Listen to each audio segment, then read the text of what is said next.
भले ना पढ़े तो उसे क्या फर्क है भाई। इस्लाम को कोई ना माने, इस्लाम को सवाल कैसे।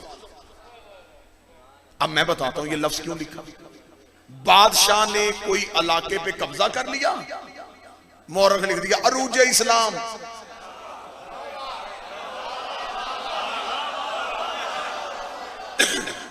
बादशाह जंग हार के वापस आया, ज़वाल से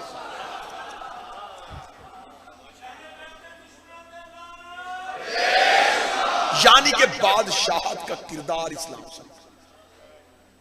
बच्चों को जो हिस्ट्री पढ़ाई, जो तारीख इस्लाम पढ़ाई, वो क्या हीरो कौन इस्लाम के? सुल्तान महमूद गजनवी, टीपू सुल्तान, मोहम्मद बिन कासम।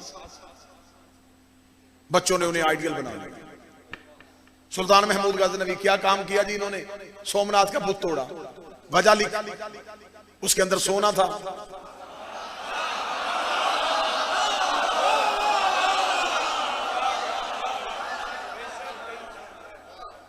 भाई ये तो हुक्मरान थे, ये तो चाहते थे हुकूमत वसी हो हमारी। ये तो जमीनों पे कब्जे करने के चक्कर में इन्होंने इस्लाम कहां मनाया। जब इनके ऊपर मौत आई फिर इस्लाम को आगे कर दिया। इस्लाम में जहाद है लेकिन तलवार चलाने को जहाद नहीं कहते। आज तक मुसलमानों ने इस लफ्ज का जितना गलत इस्तेमाल मुसलमानों ने किया, जो उठता है चलो जिहाद करें, जिहाद क्या, उठाओ जी काफिरों को मारो, ये जहाद का जिहाद निकला है जिहद से। कोशिश करो,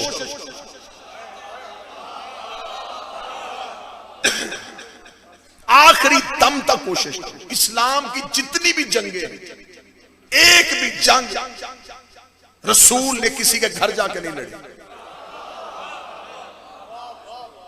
जितनी लड़ाइयां हैं दफा में, काफिर आए हैं तो फिर अब जब आखिरी कोशिश कर ली है, कोई कोशिश कारगर नहीं हो रही, तो अब मैदान में आ जाओ। एक छुरी डाकू के हाथ में होती है, वही छुरी डॉक्टर के हाथ में होती है।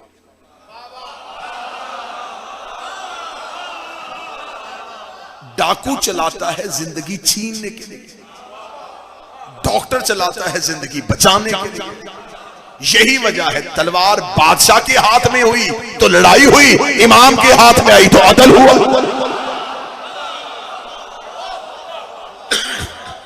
अब आखिरी एक नुक्ता पढ़ूं और आपको सलाम करूं। मौजू पसंद है या नहीं? ये इस्लाम का चेहरा कहां से बिगड़ा।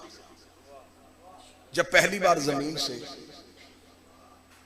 जब जी आए ना पानी, तो पीर ज़की शाह जी वो पानी जब पहली बार चश्मे से बाहर निकले तो वो पानी इंतहाई आला होता है। बुजुर्ग तशरीफ, साफ, शफाफ, लजीज, बेहतरीन, क्योंकि वो अभी अभी जमीन के सीने को फाड़ के बाहर आया।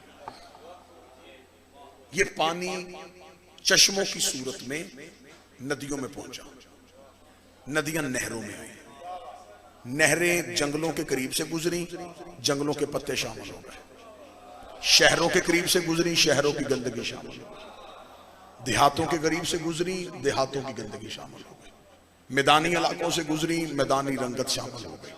अब जब वो पानी हम तक पहुंचा, अब हमें डॉक्टर्स ने कहा छान के पी लो।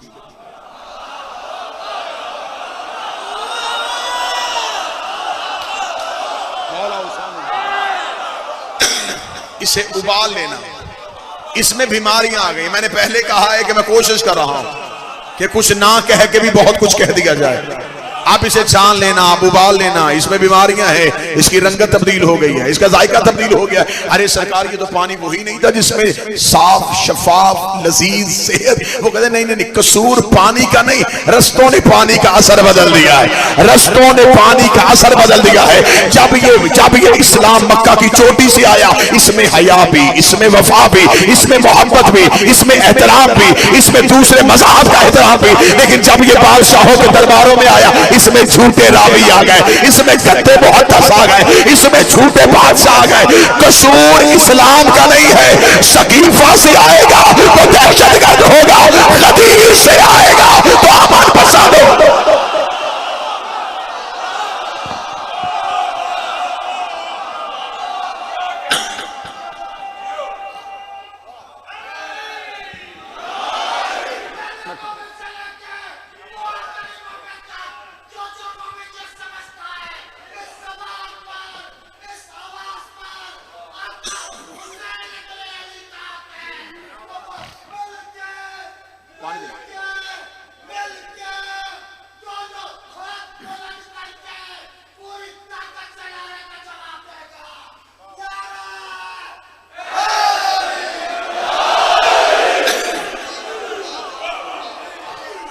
रस्तों ने पानी का असर बदल दिया।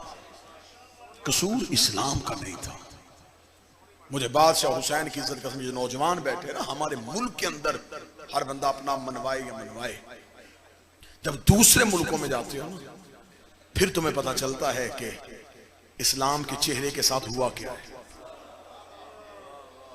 आप किसी गैर मुल्की एयरपोर्ट पे उतर के देखो तो सही कि वो आपकी चेकिंग कैसे करते हैं, आपको किस नजर से देखते हैं। दाढ़ी तहजीब की अलामत थी, अब दहशतगर्द की पहचान है। जेब से तस्वीर निकले वो 1 घंटा खड़ा कर देते। क्यों ऐसा? इसलिए कि बादशाहों से इस्लाम लिया। अपनी जाति हमारी हैसियत कोई नहीं, औकात कोई नहीं। सैयदा के बेटों का तरस है कि उनके बच्चों की मिदहत के लिए पूरी दुनिया में जाना पड़ता है। मैं यूरोप के एक एयरपोर्ट पे उतरा, इमिग्रेशन ऑफिसर के पास जाके मैंने अपना पासपोर्ट रखा। उसे मेरा चेहरा देखा, उसने पासपोर्ट देखा, उसने कहा यू मुस्लिम, मुसलमान हो तुम? किस फिरके से ताल्लुक है? मुसलमानों के किस ग्रोह से ताल्लुक है? ये कह के भी वो पासपोर्ट नजरें झुका के देख रहा था। मैंने अगले ही लम्हे फौरन कहा, मैंने कहा शिया सेक्ट। शिया लफ्ज आया, उसने पासपोर्ट से नजरें उठा कहा फॉलोअर्स ऑफ हुसैन।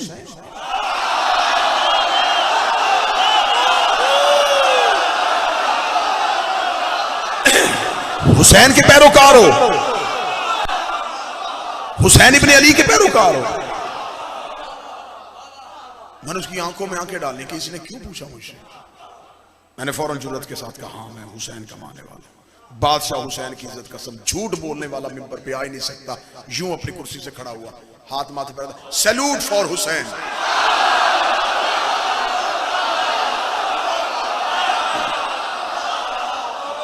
ये सलाम तेरे हुसैन के लिए। मुझे बादशाह हुसैन की इज्जत कसम, दूसरे दियारे गैर में मेरा सीना ऐसे चौड़ा हो गया, मुझे ऐसे लगा जैसे दुनिया का सबसे अमीर शख्स मैं। मैंने फौरन उसके करीब आके कहा, मैंने कहा तुम हुसैन को जानते हो? उसने अगला जुमला कर, उसकी आंखों में पानी था, उसने कहा एक ही तो इंसान है जिसने इंसान को जीना सिखाया।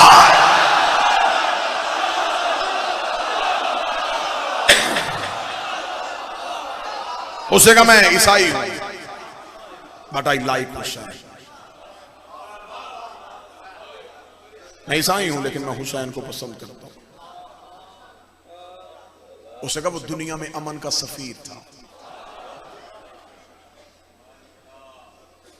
उसने फौरन एहतरामन उठ के पासपोर्ट मेरे हाथ में दिया, मेरी आंखों में आंसू थे जब उसने कहा कि अमन का सफीर हुसैन था। जब मैं उसे सलाम लेके जाने लगा, उसने कहा जुल्म किया मुसलमानों ने उसके साथ, जुल्म किया।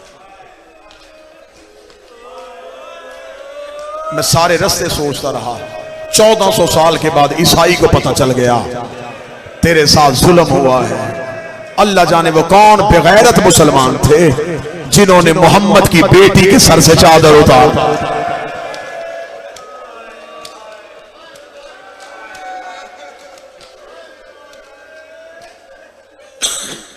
हमें फख्र है,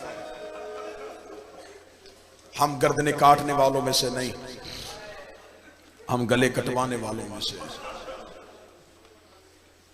हम खून बहाने वालों से नहीं, हम अपना लहू देने वालों में से। कोई ऐसी बहन भी है जिसने भाई का चेहलम साल बाद किया?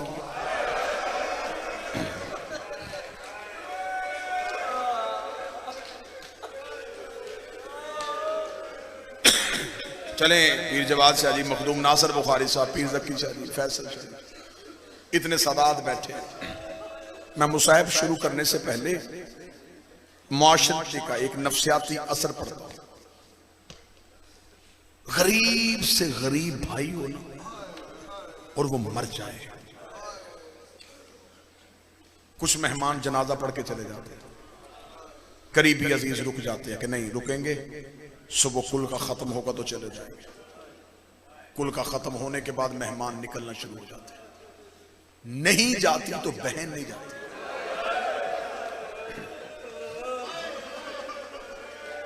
घर के दरवाजे पे आके खड़ी हो जाती है।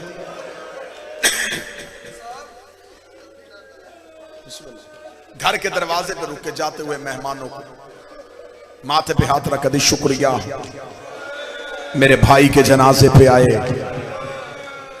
फिर एक एक मेहमान की मिन्नत करती है, कोशिश करना चेहलम पे जरूर आना। औरतें पूछती हैं कि बेटा तूने अपने घर नहीं जाना? रो के कहती कैसे जाऊं, अभी तो भाई का चेहलम भी नहीं हुआ, मैं 40वें तक यहीं रहूंगी, 40वें के बाद मैं आ जाऊंगा। मजदूर भाई हो ना और बहन रईस हो, मैं ये अपने और तुम्हारे घरों की बातें कर रहा हूं। मजदूर की बहन शौहर के पास जाती है, हाथ बांधती है, कहती है मैंने बच्चों को तैयार कर दिया है, इन्हें साथ ले जा, सारी जिंदगी में तेरी नौकरी करूंगी, थोड़े दिन मुझे भाई के घर रहने दे। लोग क्या कहेंगे कि चेहलम भी नहीं हुआ और बहन चली गई, 40 दिन के बाद मैं खुद ही आ जाऊंगी। रख सर पे कुरान, आज हमारी बहनें तो 40 दिन से पहले नहीं उठती। 11 मुहर्रम को हुसैन की 3 सगी बहनें हाथों में रस्सियां पहन के हुसैन की लाश के करीब से चुप करके गुजरी। ज़ैनब रो के कहती है हुसैन मेरा बड़ा जी चाहता था मैं तेरा चेहलम करबला में करती और मेरी मजबूरी बन गई। मेरा एक नहीं मारा गया, मेरी सब भाइयों की मारी।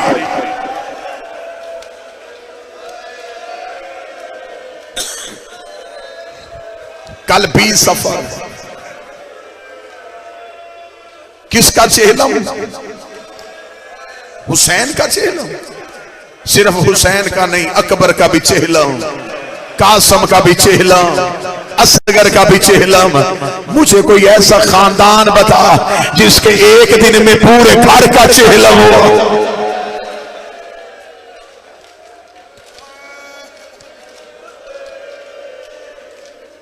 बहनों ने कहां किया?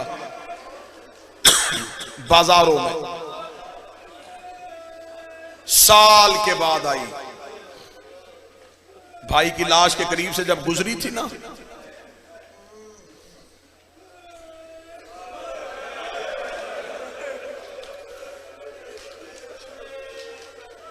रस्सियों में हाथ, ऊंट पे बैठी थी और मक्तल में भाई को बिला तशबीह ढूंढ रही थी। हुसैन मैं जा रही हूं, हुसैन एक बार मिल ले। जब बीबी ने बार बार कहा ना हुसैन एक बार मिल ले, बीबी का ऊंट एक पत्थरों के ढेर के करीब से गुजरा। पत्थरों के नीचे से आवाज आई तेरा हुसैन यहां है। रख मेरे सर पे कुरान, अली की बेटी ने ऊंट के बैठने का इंतजार नहीं किया, बीबी ऊंट से ऐसे गिरी जैसे घोड़े से अब्बास गिर।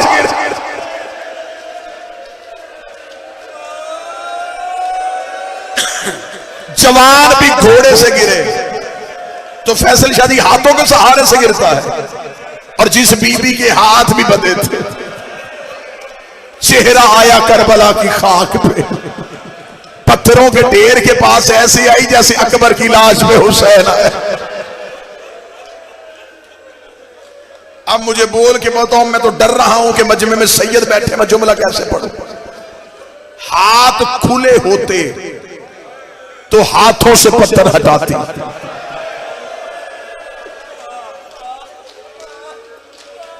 हाथ कुरान की आयत के पाबंद थे, बीबी ने कोहनियों के साथ पत्थर हटाए।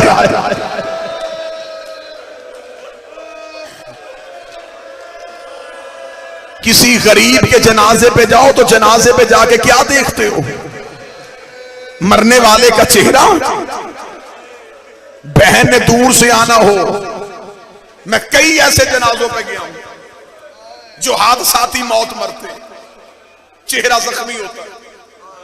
बहन के आने से पहले लोग चेहरा फूलों से ढांप देते हैं, इतने फूल सजा दो बहन को भाई के जख्म नजर ना आए।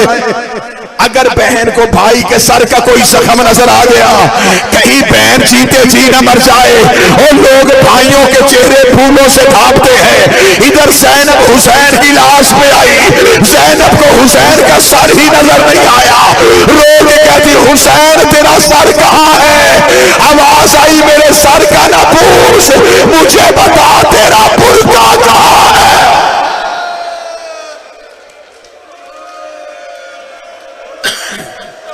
रो के कहती है हुसैन, हुसैन माफ करना, मेरे आने में देर हो गई।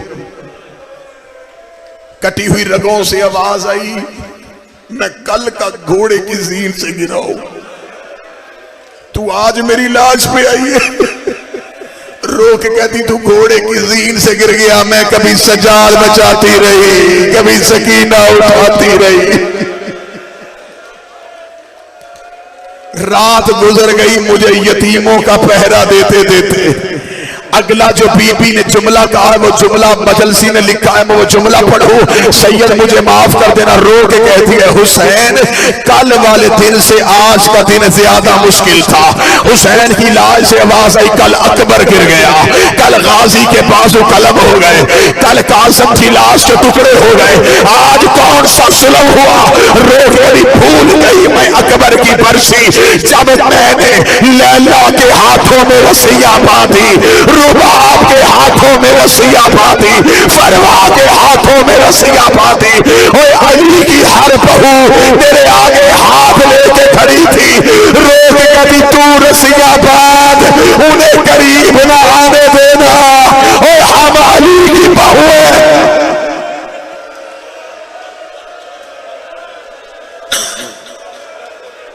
हुसैन मैं आऊंगी जरूर, हुसैन मेरी हसरत है, मैं तेरा चेहलम करूं। वो एक बहन ने कहा था कि हसरत है, आज 6 करोड़ करबला चला गया उसी बहन की हसरत को पूरा करने की खातिर। नजफ से लेके करबला पैदल चल रहे हैं, रास्ते में पानी भी है, रास्ते में खाना भी है, रास्ते में इंतजाम भी है। हाय किस्मत ज़ैनब की जो शाम के बाजार में कभी पत्थरों की बारिश, कहीं से उबलता हुआ पानी, कहीं से आग फेंकी जा रही। आखिरी 4 मिनट मुसाहिब पहली बार आई चेहलम करने। कब्र हुसैन का पहला मजावर, ज्यादा से ज्यादा 4 मिनट और। जाबर बिन अब्दुल्ला इनसे जाबर हदीस किस्सा का रावी, ये वो सहाबी है जिसने 5 मोहम्मदों की खिदमत की। ये करबला इसलिए नहीं आया, ये तजारत की गर्ज से गया हुआ था। वापस मदीने पहुंचा तो पता चल गया सैयद चले गए हैं। ये रोता हुआ पीछे दौड़ा, करबला पहुंचा तो हुसैन घोड़े से गिर गए थे। ये बैठ गया हुसैन की खबर पे, फिर इसने इतना रोया कि इसकी आंखों की बिनाई चली गई। इसने हुसैन से कहा मुझे आंखें दे। हुसैन ने कहा जाबर मैंने तुझे आंखें नहीं देनी। फिर इसने सारी जिंदगी हुसैन से आंखें नहीं मांगी थी। ये जाबर कब्र हुसैन पे बैठा हुआ था, या ऊंटों की आवाज सुनी। जाबर करबला के टीले पे आया, आवाज देकर मन अन तुम कौन हो? तुम एक धीमी आवाज आई, अना गरीबुल वतन, मैं एक मुसाफिर हूं। जाबर देखना कहां से आ रहा है? आवाज आई शाम से आ रहा हो। किधर जाने का इरादा रखता है? फरमाया मदीने जाने का इरादा रखता हो। जाबर देख रहा थे एक मुसाफिर, पहले ये रास्ता था अब ये रास्ता नहीं रहा। यहाँ ज़हरा की औलाद का लहू बिखरा हुआ है, यहाँ नबियों के सरों से अनामे उतरे हुए हैं। अगर तूने इस धरती से गुजरना है तो तेरे साथ कोई सवार तो नहीं है। सज्जाद की आवाज आई मेरी माँ सवार है। जाबर देख रहा अपनी माँ को कहे ओम से नीचे उतर। सज्जाद रो के कहता वो यहाँ भी उतरेगी? इतना जुमला कहना था। जाबर रो के कहता मेरी मजबूरी है, यहाँ एक शहंशाह रहता है, ये कानून उसका बनाया हुआ है। सज्जाद की आवाज आई कौन है वो बादशाह? जाबर की आवाज है बिस्मिल्लाहिर्रहमानिर्रहीम अबुल फजल अब्बास। अब्बास का नाम आना था। अली की बेटी की आवाज है फिर बता किसका हुक्म है? रो के कहता अब्बास का हुक्म है। बीबी रो कहती मेरे अल्लाह तेरा शुक्र है, मेरे भाइयों की नगरी आबाद हो गई, मेरे गाजी के बन गए, मेरे अब्बास के नौकर पहरे दे रहे हैं। जाफर रोता हुआ कब्र अब्बास में गया, रोक के उठो मेरा मौला, कोई बीबी आ गई है, वो तुझे अपना गाजी कह रही है। कब्र अब्बास से आवाज आई, कहीं पैदल चलने का तो नहीं कहा? मौला मैंने तो हुक्म सुना दिया। फरमाया दौड़ के जा, बीबी से कह नौकर सलाम कह रहा है, नौकर कह रहा है ऊंट में बैठ के मेरी कमर पे आ। जाफर दौड़ा, जाकर बीबी अभी ऊंट से ना उतरना, मुझे नहीं पता था तू ज़ैनब है। बीबी ने ऊंट के बैठने का इंतजार नहीं किया, रोक के ना जाफर मेरी सारी जिंदगी हसरत रही, अब्बास कोई हुक्म करे मैं अब्बास के हुक्म मानू। आज पहली बार कहा भी तो पैदल चलने का कहा। अगर मैं शराबियों के बाजार में पैदल जा सकती हूँ, इधर ज़ैनब का पहला कदम करबला में आया, अकबर की लाश उठी, कासत की लाश उठी, अम्मा सलाम बीबी किसी की कब्र में नहीं गई, सीधी कब्र अब्बास में आई। रोकनी तूने बुलाया, मैं ऊंट से नीचे उतर आई, अब तू कब्र से निकल और मुझे पहचान के बता, क्या मैं वही ज़ैनब हूँ जिसके बुर्के का तू निगरान था? अब्बास मेरी चादर उतर गई।